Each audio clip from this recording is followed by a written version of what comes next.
Welcome again student, good morning to all of you. आज का जो टॉपिक है +1 फिजिक्स में वो स्पीड एंड वेलोसिटी है। स्पीड और वेलोसिटी करने जा रहे हैं हम लोग। Speed related to distance and velocity related to displacement. क्योंकि स्पीड की बात हो रही है तो स्पीड की बहुत सारी डेफिनेशंस हैं।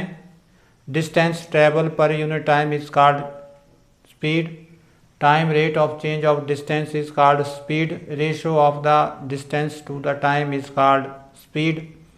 तो बहुत सारी डेफिनेशंस हैं। Distance covered by a body in A given time is called speed. तो डिस्टेंस यहाँ जो ली गई है, यहाँ सिंपल डेफिनेशन ली गई है, the distance travelled per unit time called speed. कि एक यूनिट टाइम में जितनी बॉडी डिस्टेंस कवर कर रही है वो स्पीड है। स्पीड की डेफिनेशन आप 6th-7th क्लास से पढ़ते आ रहे हैं। Time rate of change of distance is called speed, it is a scalar quantity. अब क्योंकि इसमें मैग्नीट्यूड होता है, डायरेक्शंस कोई नहीं होती, तो ये स्केलर क्वांटिटी है। स्पीड क्या है? डिस्टेंस अपॉन टाइम है और इसके एसआई यूनिट मीटर पर सेकेंड है। डायमेंशन LT-1 है। ये आप लोगों ने पढ़ा हुआ है। अब बात करते हैं यूनिफॉर्म स्पीड की। अगर बॉडी इक्वल डिस्टेंस कवर कर रही है in equal interval of time, then body is said to be in uniform speed. Uniform speed का मतलब ये हुआ कि अगर 1 सेकंड में बॉडी 5 किलोमीटर कवर कर रही है तो 2 सेकंड में वो 10 किलोमीटर कवर करेगी, 3 सेकंड में वो 15 किलोमीटर, 4 सेकंड में वो 20 किलोमीटर कवर करेगी। तो इस ढंग से हर एक इंटरवल में, हर एक सेकंड में वो 5 किलोमीटर कवर कर रही है। तो इसलिए वो बॉडी जो होगी वो क्या होगी? यूनिफॉर्म स्पीड में होगी। अगर उसकी मोशन अलोंग स्ट्रेट लाइन है तो उस केस में जो डिस्टेंस टाइम ग्राफ है वो स्ट्रेट लाइन आएगा, inclined to the time axis, time axis के इंक्लाइंड होगा। और अगर हम इसका स्लोप देखें, यहाँ पर 2 पॉइंट लें A और B और यहाँ टेंजेंट स्लोप निकालें, तो यहाँ पर distance upon time perpendicular upon base.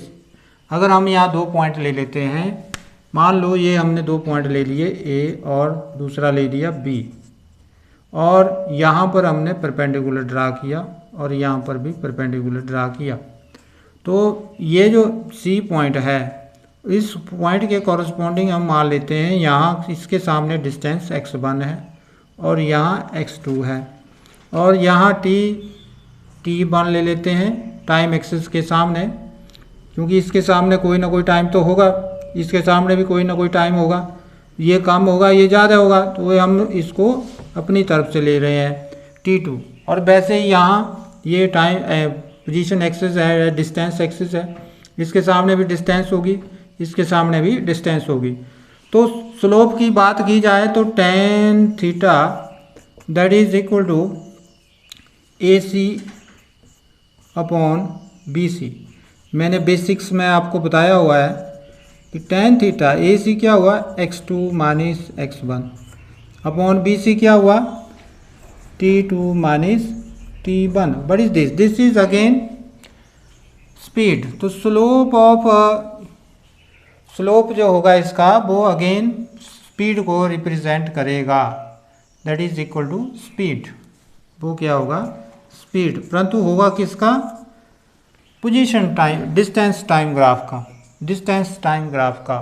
तो आप देख रहे हैं a body is said to be uniform speed if it covers equal distance in equal interval of time called uniform speed.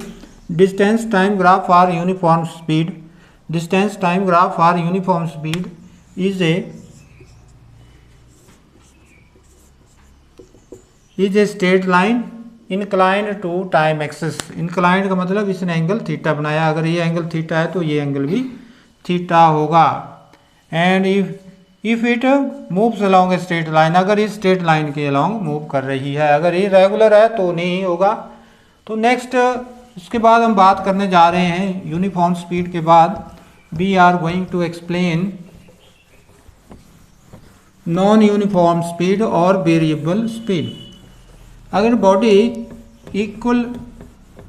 Unequal distance cover करती है in equal interval of time में तो वो वेरिएबल स्पीड होगी या non uniform speed होगी। तो हम बात कर रहे हैं किसकी, नॉन यूनिफॉर्म स्पीड और वेरिएबल स्पीड। तो नॉन यूनिफॉर्म स्पीड और वेरिएबल स्पीड की बात हो रही है। A body is said to be in non-uniform speed or variable speed if it covers का मतलब तय करती है, if it covers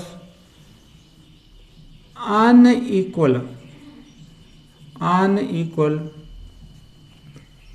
distance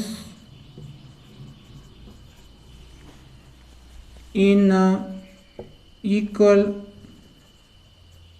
interval of time,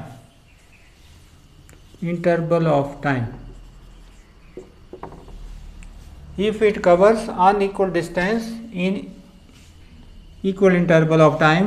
कहने का मतलब है कि अगर वो पहले 1 सेकंड में वो 5 किलोमीटर डिस्टेंस कवर कर रही है और 2 सेकंड के बाद जो है वो चली जाती है 17 किलोमीटर और उसके बाद जो है वो फिर अगले 3 सेकंड में, अगर आगे 3 सेकंड काउंट करें आप तो वो 25 हो जाती है।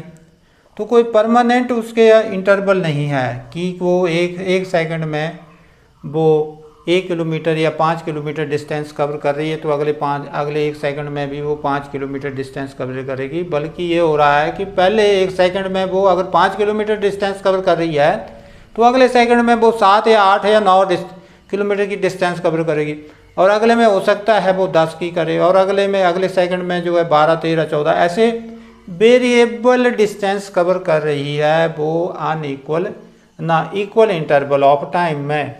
तो इस टाइप का जो ग्राफ होगा वो स्ट्रेट लाइन नहीं होगा। तो डिस्टेंस टाइम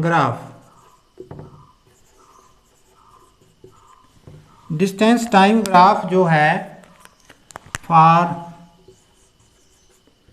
किसके लिए, वेरिएबल स्पीड के लिए, जो वेरिएबल स्पीड है उसके लिए वो स्ट्रेट लाइन नहीं होगा।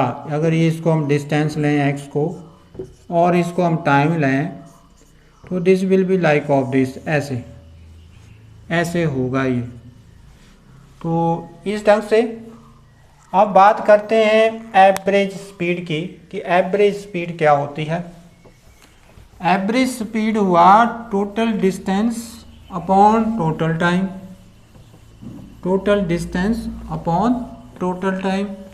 कि अगर कोई बॉडी अलग अलग वेलोसिटी से जा रही है तो उसकी अलग अलग डिस्टेंस कवर कर रही है अलग अलग टाइम में, तो हम क्या करेंगे, हम उसकी टोटल डिस्टेंस लेंगे और उसको डिवाइड कर देंगे टोटल टाइम से।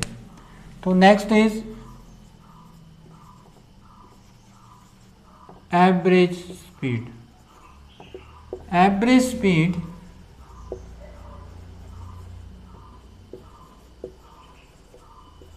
of a body may be defined as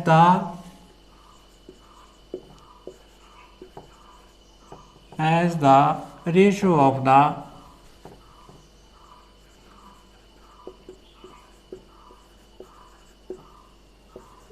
total distances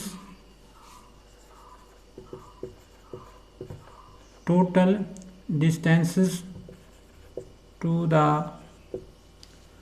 may be defined as the sum of the distances, ऐसे कर सकते हैं, may be defined as ratio of the sum of distances to the total time. Average speed of body may be defined as the ratio of the sum of distances to the total time. अब इसमें मान लेते हैं कि let S1, S2, S3 be the distances covered in time T1, T2, T3 along straight line. अब देखो straight line से speed जो वेलोसिटी में चेंज होगी along straight line. Then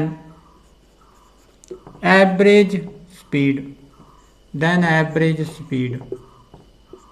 देखो क्या हुई एवरेज स्पीड, या एवरेज स्पीड ले लो या एवरेज वेलोसिटी, एक ही चीज़ होगी क्योंकि ये दोनों ही चीज़ अब एक होगी. अगर मैं बोलता हूँ average velocity of the body में be defined as the ratio of the sum of the displacement to the total times, तो वो body naturally along straight line जा रही है जब डिस्प्लेसमेंट की बात हो रही है. परंतु अगर डिस्टेंसेस की बात कर रहे हैं और उसको हम अब स्ट्रेट लाइन के अलॉन्ग बोल रहे हैं तो वो भी डिस्टेंसेस डिस्प्लेसमेंट के बराबर होगी. तो एवरेज स्पीड हो या एवरेज वेलोसिटी हो, तो यहाँ पर total distances S1, S2, S3 upon T1, T2, T3